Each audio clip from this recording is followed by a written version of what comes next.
Managing your time in graduate school, as in life, is a challenge. You will have exams and project deadlines grouped closely together, and you have to balance those with your obligations outside the classroom. And just when you think you have everything calendared so you can complete your tasks and projects on time, something comes out of nowhere to mess up your plan. Or there may be one of your courses that is more demanding than you had anticipated and takes more time than you had allotted. The best solution is to keep your professors in the loop. Your professors want you to be successful and are there to help you. And as soon as you start to feel you may be falling behind, reach out and ask for help. The most common reaction is to avoid one's advisor, and that's exactly the wrong tactic to take. What I think you need to do is to seek out that advisor, let them know that you missed the deadline, and have a discussion, a frank discussion about why. There could be, and there have been literally hundreds of reasons that my advisees have had stumbles or roadblocks. Sometimes they're external stressors in life. Sometimes they're internal stressors in the project or in our relationship. But if you hide and you don't take the initiative to talk with your advisor about what happened and how you got to that point, you've really lost an opportunity to learn from how you can avoid that situation in the future. Unfortunately, I think students often feel like such an imposter they won't even tell you that they have it. So I suppose it would be through kind of more informal conversations. Very rarely will a student say in class, I just don't feel like I can cut it or I can do this. So it's something you have to kind of read between the lines and address pretty immediately when you see it, because I've seen students drop out of programs. I remember a student I had when I taught at Florida State who, after the first class, just told me she was too overwhelmed by the other students and how much life experience they had, and she couldn't go on. She didn't feel like she could do it. And, I try to encourage her. I told her, everyone started where you are, but I never saw her again, unfortunately. So that taught me that from the very first day of class, you need to make clear to students that if you're not an expert in the topic of the class, that's okay. That's why you're taking the class. So it's okay to arrive with a blank slate. Honesty is really the best approach. They might try doing something that beyond sending an email is good, but auditing a course of, re-engaging by auditing a course or showing up for a talk on campus, but explaining what happened. We know that, all of our students are adults. They have lives, they have jobs, they have families. So we understand that, but just being forthcoming, not being shy about it, and doing something to demonstrate their commitment that yes, they're ready to re-engage. Work with their advisors closely on this process and to check in with them as often as they can. And this will be different for different students, but I know when I was in graduate school, I felt that I wasn't making progress at various points, that I was teaching or I was reading about this and I sort of didn't have a good idea of I wasn't making the kind of progress. It wasn't showing up in paper. And so I was worried that my advisors were disappointed in my progress. Now I know from the other side that my advisor was not thinking about my progress very closely and was very happy to see me when I came into his office and to help me advance my process.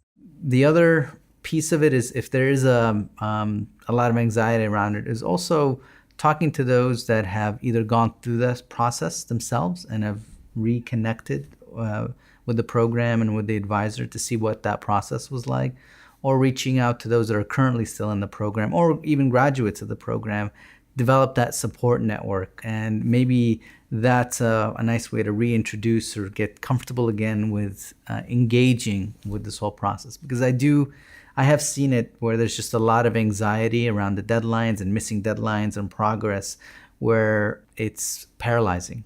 And finding a way through that paralysis, through the network of people that you have around you that are either gone through the program, gone through the same experience, or have graduated, tends to be helpful in reducing some of the anxiety around that issue. Through the application process, we usually are able to tell who's an artist. Every once in a while, you get someone whose interests maybe lie in being a curator, being something else. And if we feel that that's true, we steer them in that direction. We're not going to try to lasso as many potential artists and force them through. The whole point of the program is to help people figure out what it is they want to do.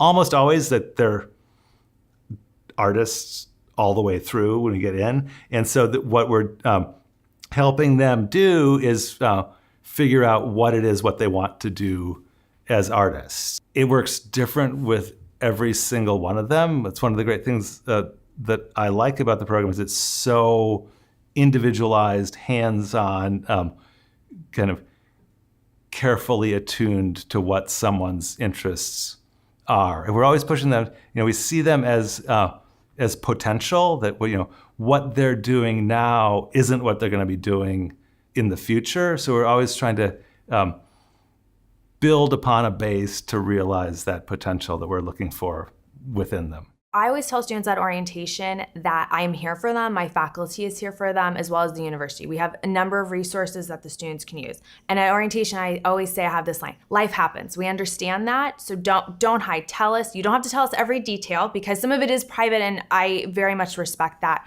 But come to us. If something does happen, do it in a timely manner, 48 hours. A simple email to a faculty member or even to me going, Leigh, I had in this class because yada yada was sick, or this person in my family needed to go to the hospital and I had things I couldn't come to class. Tell the faculty, they understand that. It shows responsibility as the student.